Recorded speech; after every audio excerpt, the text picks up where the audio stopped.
Hi friends, welcome back. तो friends, अभी का वीडियो है भारत की सबसे बड़ी जीत हुई अपडेट। चलो देखें किस चीज में जीत हुई है।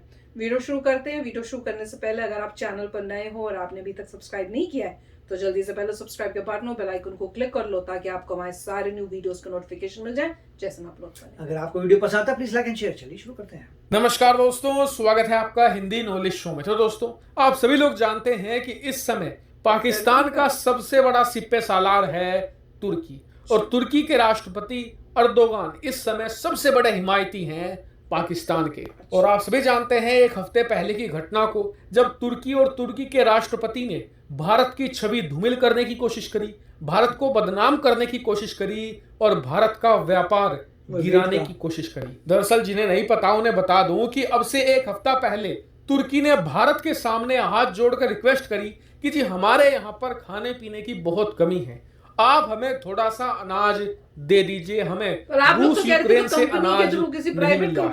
भारत ने कहा कि चलिए कोई नहीं, तो भले ही हमारा एक दुश्मन देश है लेकिन भूखे की हमेशा मदद करनी चाहिए। और इसीलिए भारत ने साफ मन से करीबन 50,000 टन गेहूं तुर्की भेज दिया। लेकिन तुर्की की मंशा कुछ और ही थी। जैसे ही भारतीय गेहूं तुर्की के पोर्ट पर पहुंचा तो इन्होंने भारतीय अनाज लेने से मना कर दिया।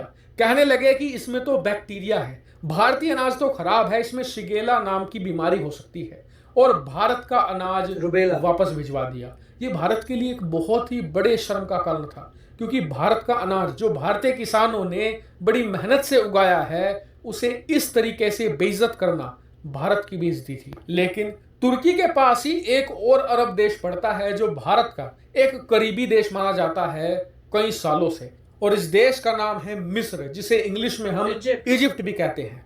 तो जैसे ही तुर्की ने भारतीय अनाज लौटाया, बराबर में इजिप्ट भी था। इजिप्ट ने कहा कि जी ऐसा करो, जो अनाज तुर्की वापस भेज रहा है ना, वापस मत लो, इसे हमें दो, हम देखेंगे इसमें कौन सी बीमारी है, कौन सा ऐसा शिगेला है जो तुर्की को दिख गया। भारत ने कहा कि चलिए कोई बात नहीं, आप लेके देख लो।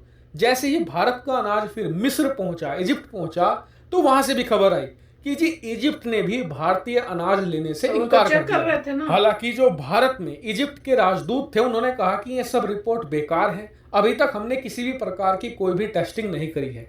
लेकिन पिछले 3-4 दिनों से संदेह की वजह से इजिप्ट की सरकार भारतीय अनाज की टेस्टिंग कर रही थी, देख रही थी कि इसमें कुछ कीड़े वगैरह तो नहीं है, इसमें किसी भी प्रकार का फंगस तो नहीं है, या फिर इसमें कोई शिगेला नाम की बीमारी या बैक्टीरिया तो नहीं है।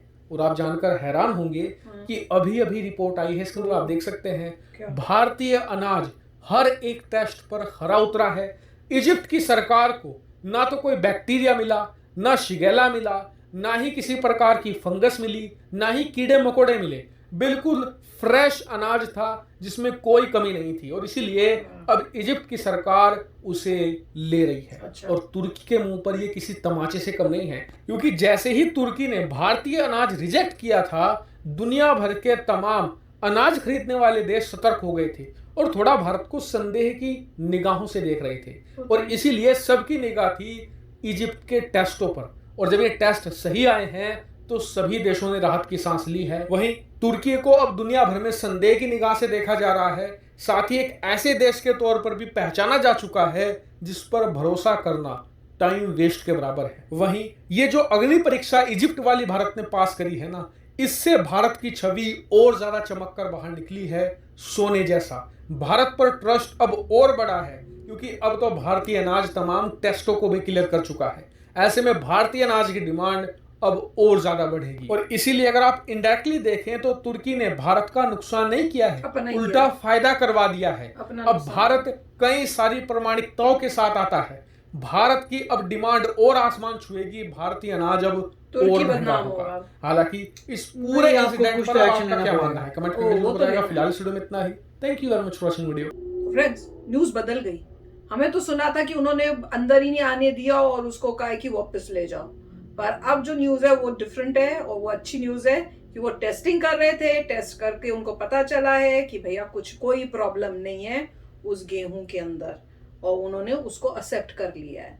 तो अब मजा आएगा। अब मजा और क्या आएगा कि पहले इंडिया कोई स्ट्रिक्ट एक्शन ले टर्की के, और दूसरा टर्की को सोच रहा है कि मैं शायद रशिया से ले लूंगा, अब मजा आएगा अगर रशिया किसी वजह से ना दे सके और फिर टर्की जो है फंसेगी कहां से ले। मतलब जो भी है, पॉइंट ये है कि इंडिया को कुछ स्ट्रिक्ट तरीके से मतलब रिस्पांस देना देना चाहिए, जिससे मतलब वर्ड्स का रिस्पांस नहीं, एक्चुअली हाँ, एक्शन का रिस्पांस, कि जिससे उनको पता लगे कि जो फॉल्ट्स वो कर रहे थे एजेंडे वो सब खत्म हो गए हैं और उससे उनका लॉस ज़्यादा हुआ है। ये तो करना ही पड़ेगा, क्योंकि उन्होंने अननेसेसरी बोला कि पहले न्यूज़ आई थी कि उन्होंने टेस्टिंग की, टेस्टिंग के बाद बोला कि प्रॉब्लम है। हाँ। अब इसके बाद इजिप्ट टेस्ट कर रहा है, हमें तो कोई प्रॉब्लम नहीं आई, तो प्रॉब्लम क्या है? एक कंट्री कह रही है कि प्रॉब्लम है, दूसरी कंट्री कह रही है कि प्रॉब्लम नहीं है। तो मेरे ख्याल से कोई ना कोई एक्शन तो होगा, कोई मेजर की स्टेप से, जिससे टर्की को पता लगे कि अपने से बड़ी कंट्री से इस तरह से नहीं करते।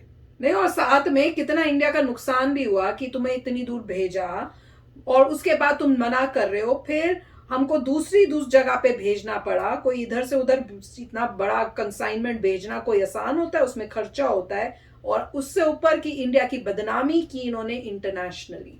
अभी मतलब टर्की अभी भी मतलब उस टाइप से उस फीलिंग में है कि एक ज़माने में जो ऑटोमन एम्पायर होती थी, काफ़ी बड़ी ऑटोमन एम्पायर थी, पूरे वहाँ पे ग्रीक से लेकर आगे तक पूरी जाती थी, वो उसी सपने में है वो ऑटोमन एम्पायर को। ये नहीं पता कि वो सब ख़त्म होते होते ज़रा सा अब टर्की बचा है, ऑटोमन एम्पायर नहीं है। तो कुछ लोगों को ये फीलिंग नहीं आती, वो ज़माने गए, अभी की रियलिटी देखो कि तुम टर्की हो, ऑटोमन एम्पायर नहीं हो।